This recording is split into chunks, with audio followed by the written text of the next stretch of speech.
Hello అందరికీ. So, ఇవాళ మనం క్యాప్సికమ్‌తో కొత్త రెసిపీ ట్రై చేద్దామా?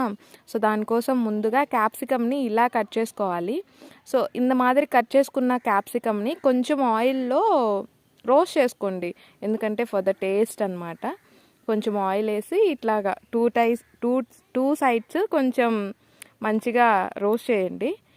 తర్వాత దానికోసం అవి రోస్ట్ అయినాక సాల్ట్ ఉంటుంది కదా, సాల్ట్ని స్ప్రింకిల్ చేయండి వాటి మీద. చేసుకుంటే అది మనకు కొంచెం మంచిగా టేస్ట్ వస్తుంది అండ్ ఇది కొంచెం ఉడుకుతుంది అనమాట. అందుకోసం అని చెప్పి సో ఇదంతా అయిపోయినాక మనం లోపల స్టఫింగ్ కోసం ఎగ్ని రెడీ చేసుకోవాలి. సో ముందుగా రెడీ చేసుకున్న ఆ ఎగ్ని స్టఫింగ్ కోసం వేసినాక ఫైనల్గా ఇది అవుతుంది అన్నమాట. ఇట్లా అవుతుంది కొంచెం అయినాక. సో దీన్నే మనం క్యాప్సికమ్ ఆమ్లెట్ అని కూడా అనొచ్చు. సో తెలీదు, నేను ఫస్ట్ టైం ట్రై చేస్తూ ఉండా. టేస్ట్ అయితే చాలా బాగా వచ్చింది.